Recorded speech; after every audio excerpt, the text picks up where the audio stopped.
The views and opinions expressed on any program are those of the producers and/or the persons appearing on the program, and do not necessarily reflect the views and opinions of FRC Media, Bristol Community College, or the City of Fall River.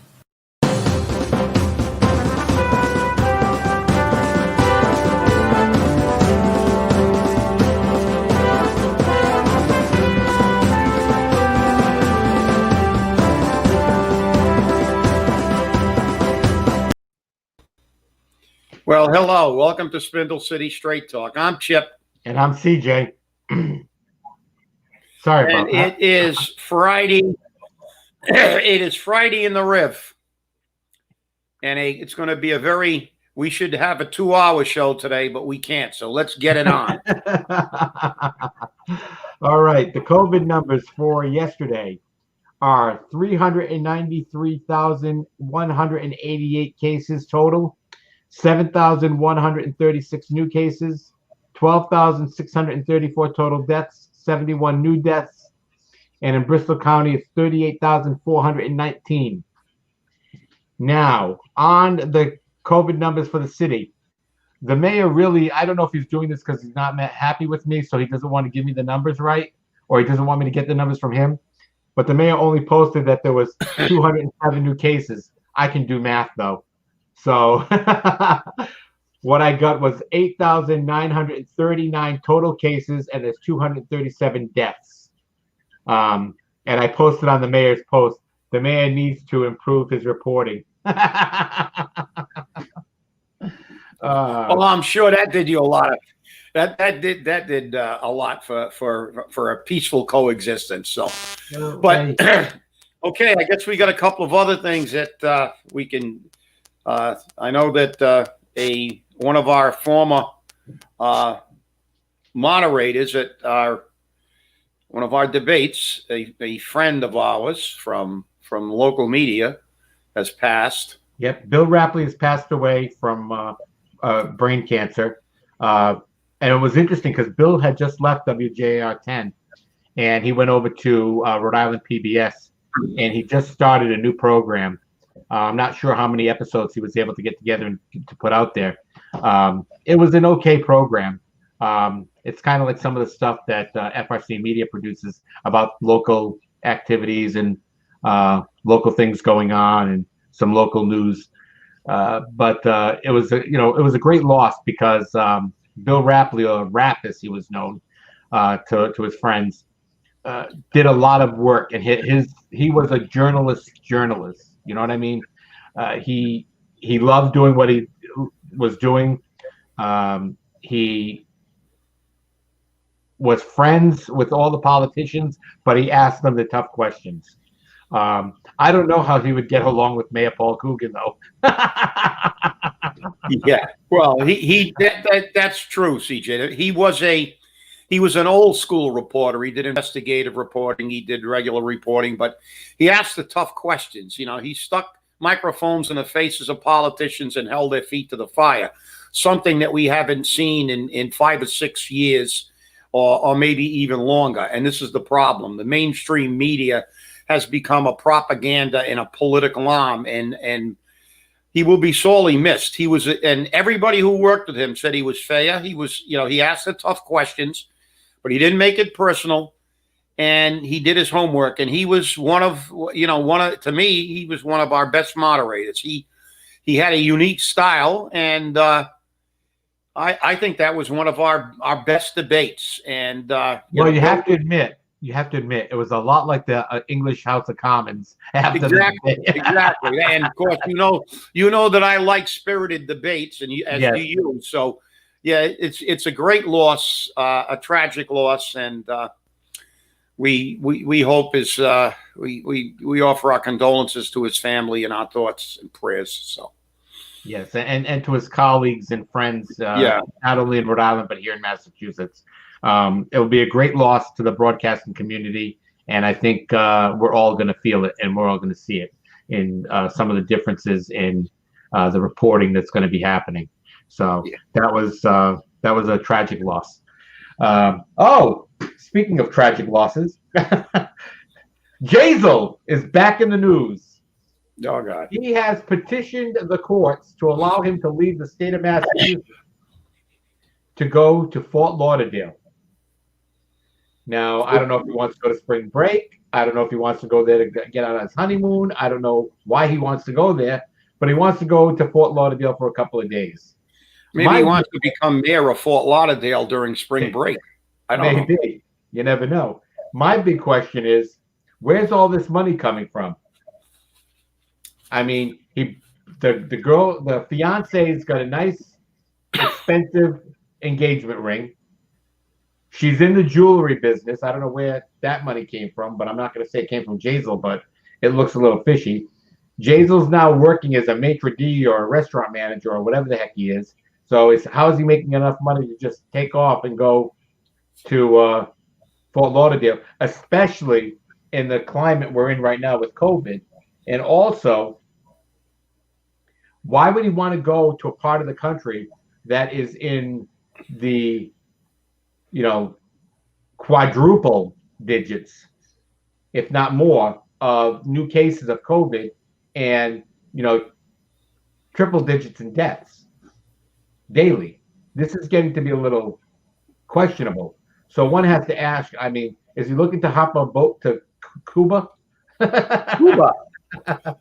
Yeah, I don't know if we've got extradition with Cuba. I don't think so, but I don't think so.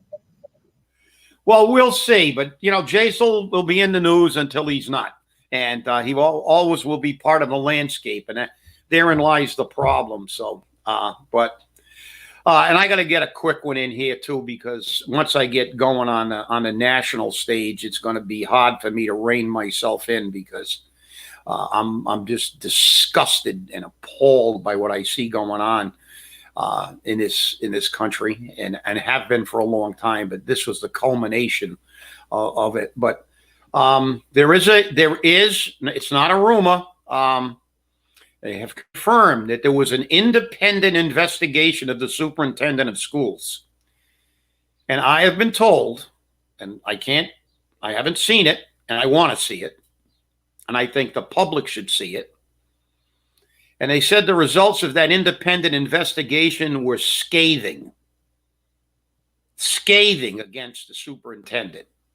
And this coming Monday, they are going to vote again to sweep it under the rug.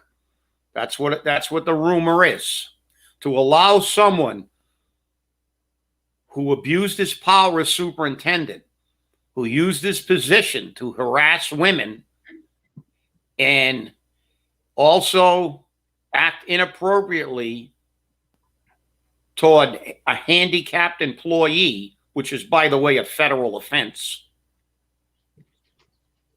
And they're going to sweep it under the rug. That report should be made public. If they do not terminate him Monday, and it's supposedly there's going to be a motion for termination. Let's see if they got the cojones to do it.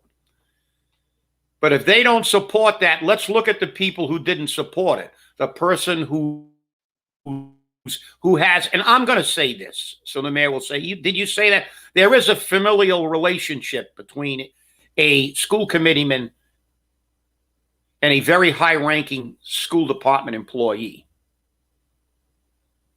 There's also the wife of another one who just got a job, and the daughters of another one who just got jobs. So the superintendent's going to be able to keep his job even though he has acted with a total disregard toward professionalism and actually committed crimes, sexual harassment,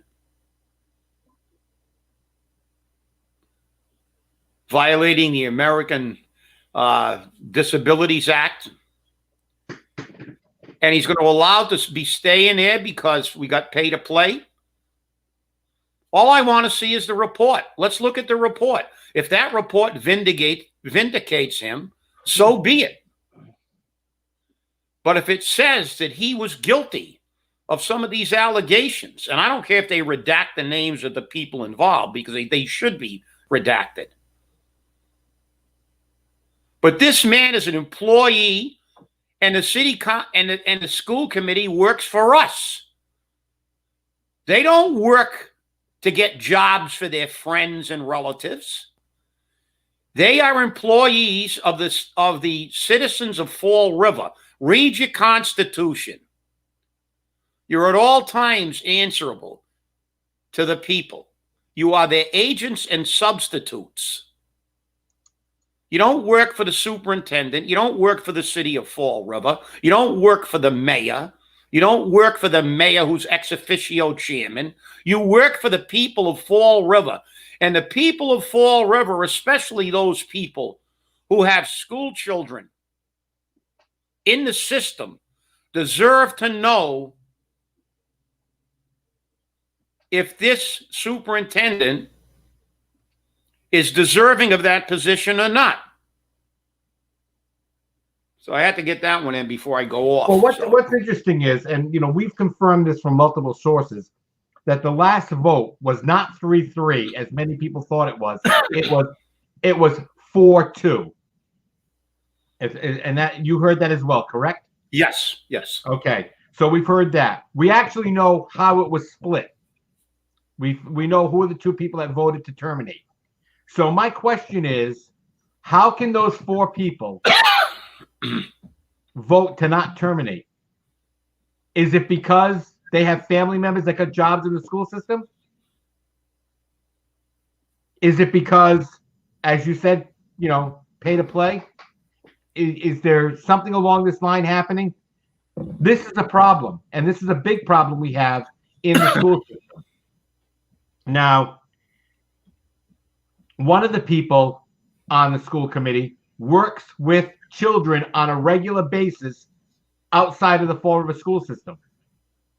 If she voted not to terminate, how can she go back to her job outside of the school system with a straight face and say that she's representing the children? Because she's not. She's definitely not representing the people. So we have to look at this.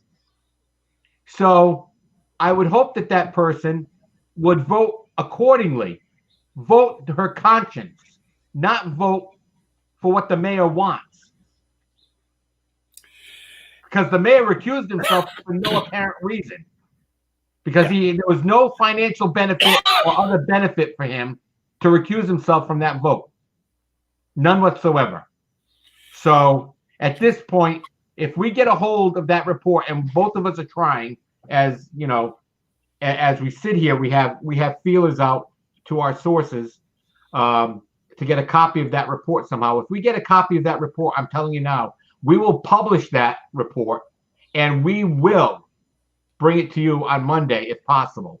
But we are working diligently on getting this report, and that's what should happen. It should be published before the school committee meeting, because then their feet will be held to the fire. And believe me, even if we don't get it by Monday, if they vote not to terminate him and we get that report, we are going to publish it. And those people who voted not to terminate, then they're going to be known, because guess what? Executive session meetings aren't executive anymore once you complete your task. Once your vote is taken and it's over and done with, it's no longer privy. Everyone's going to be privy to it. So guess what? Life sucks. You're right, CJ, and therein lies the rub. We're bringing this back. We're resurrecting this because initially when we talked about it, there was an assumption, or at least the evidence was not there, that there was an independent report.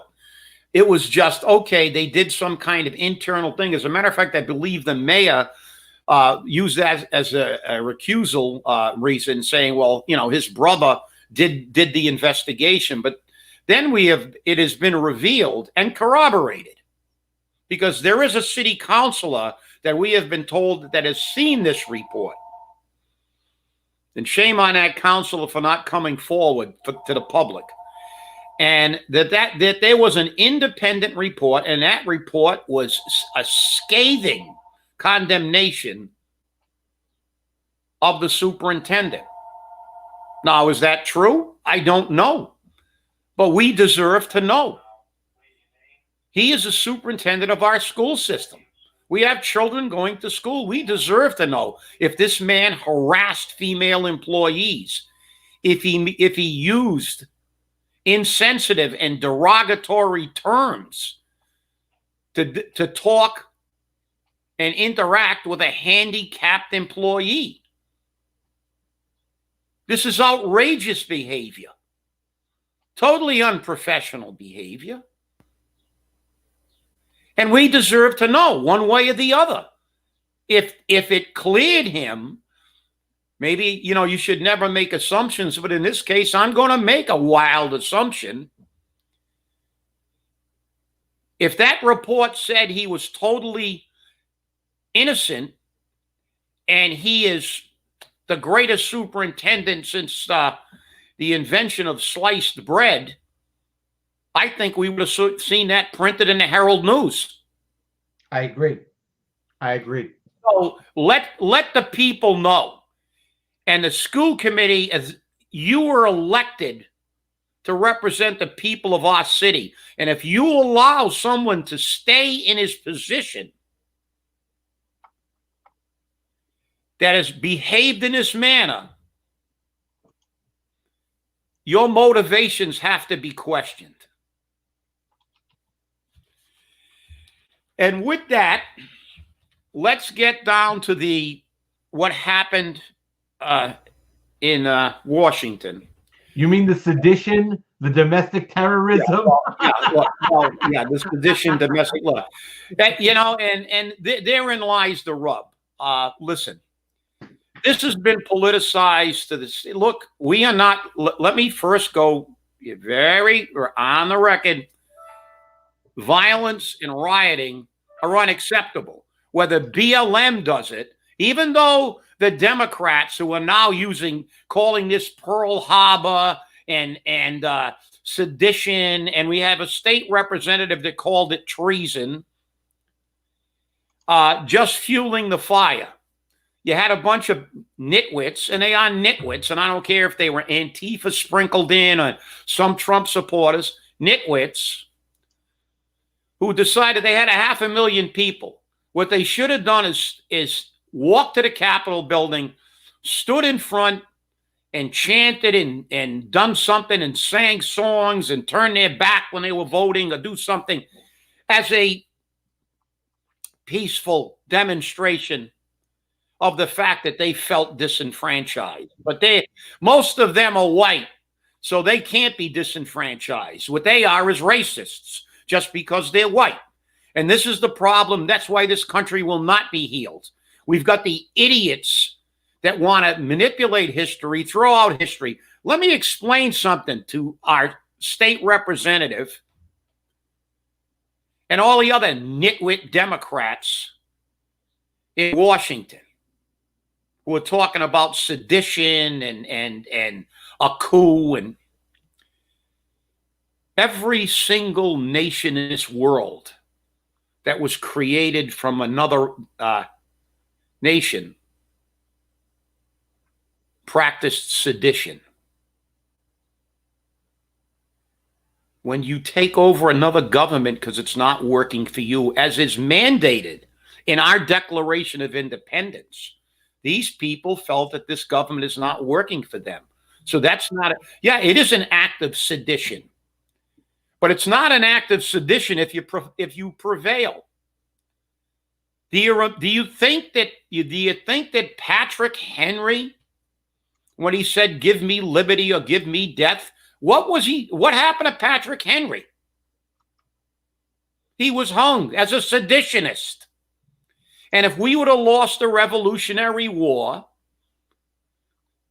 George Washington, Thomas Jefferson, and all the rest of the founding fathers would have been hung as traitors and seditionists. Those are just labels that tyrannical governments use to stop people from changing the government. And shame on American politicians in a country that proved that these terms are terms used by oppressors, by despots, to brand American citizens. Why? Because they're the ones who are racist. They're racist against white people. And oh, it's treason. It's not treason. They're acting in accordance with our declaration. They feel the government wasn't working. Should they have rioted? No. Should they have done it peacefully? Yes. But this country is factionalizing now, and it'll never be healed because of this crap.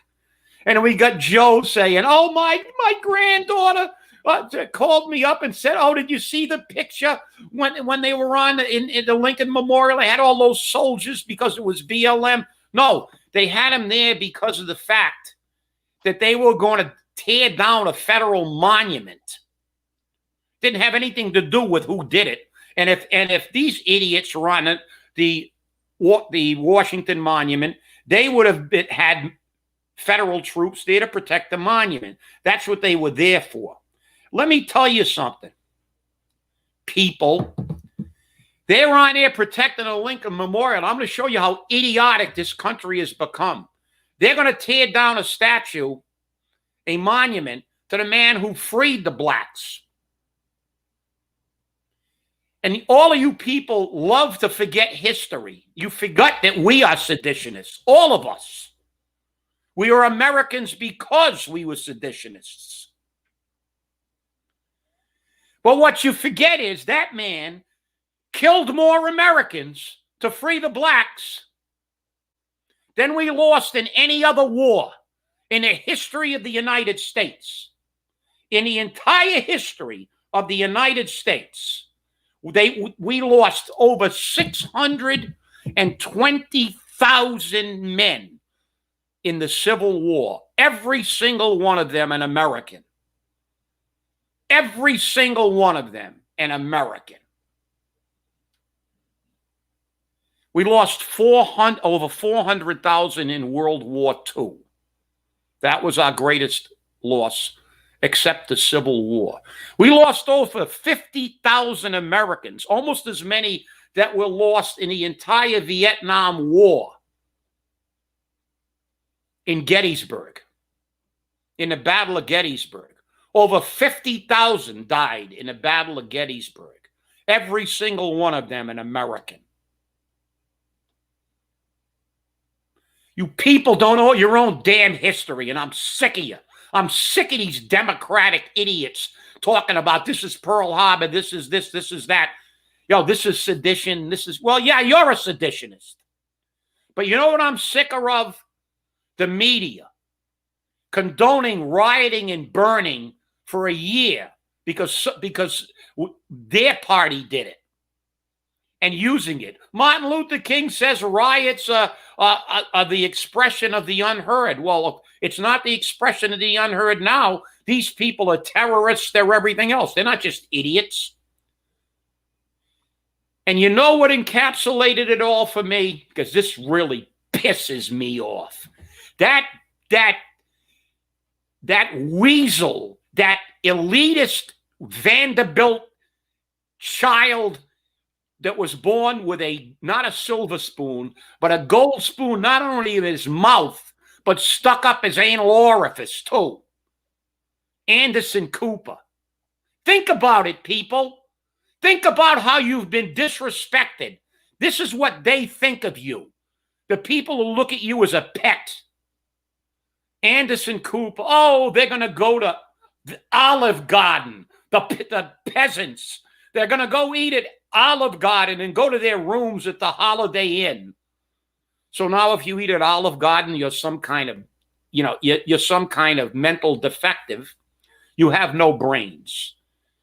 That's what the elitists think of you. That's what the millionaire movie actors like George Clooney, who can give his friends a suitcase with $1 million in it for a present, think of you. Because you don't have the money they do, you're stupid. Because you don't have a PhD, you're stupid. Well, Abraham Lincoln didn't even have a high school diploma. He was self-educated. And he was one of the most brilliant men this country has ever seen. There have been people who are self-educated who are far more brilliant. And as the Eastern philosophy says, knowledge is merely the gateway to the house of wisdom. Anderson Cooper can kiss my ass. I'll go to Olive Garden anytime I want, you entitled little turd. Because if I was in that damn house, I would have been standing up with the people defending it. Not hiding under a desk like all your snowflake weasels were, calling their family going, I think we're going to die. Help us. Yeah. Yeah. Join the club. Who do you think fought in the Civil War? It wasn't you, rich idiots. You could all pay to get out in the Civil War. They got Irishmen right off the boat and stuck them in the military. That's who died to free the blacks in this country. You forget your damn history? You want reparations? How about the 600,000 people who died freeing you? How about their reparations? You forget that 99% of the people fighting for your freedom were white. You know, I'm sick of it. I don't care what color you are, but don't give me this crap. I'm sick and tired of this country painting everybody who has a different opinion now as some kind of imbecile. Anderson Cooper can feel free to come on his show and explain to me why eating at Olive Garden makes you some kind of mental defective. That staying at a Holiday Inn makes you some kind of a mental defective. I want him to explain to me why some guy who's a plumber or an electrician or a ditch digger or a dishwasher who goes in and puts an honest day's work in for an honest day's wage is somehow lesser of a human being than he is. And they're all like that with that other turd, Cuomo, Chrissy boy. Well, come on, Chris, come to Fall River. I got about 40 years on you. You want to fight and flex your muscles? Come over here, because your bullshit and your muscles don't scare anybody. Because all they are is cosmetics, because you're a little coward too. I'm sick of this. I'm sick and tired of people who do not have money being looked upon as inferior. When I grew up, my father told me show everybody respect. Everybody puts their pants on the same way, one leg at a time. And if a man does an honest day's work, he deserves your respect, regardless of color, creed, race, or anything else. But the Democratic Party is dividing this country, and Biden did it again. He made this into a race thing. It was a stupidity thing by implying that they would have handled it differently. They shot a woman. How many people were shot when they took over? This is insurrection. It wasn't insurrection to create a country within a country when they made CHOP. That was okay, though, because it's their side. They actually seceded from the United States, and that was okay. You know, and it's a disgrace to watch our congressional delegation try to manifest this and turn this into something that is separating us even more. This country is never going to heal, and it's going to get worse. So that's it. I am really fired up. So, well, Chip, I just want to remind people of one special thing.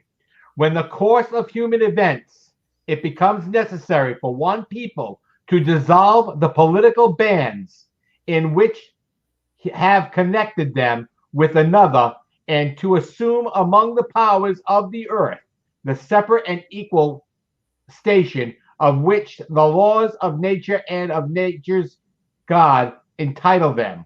A decent respect to the opinions of mankind require that they should declare the cause which impelled them to the separation.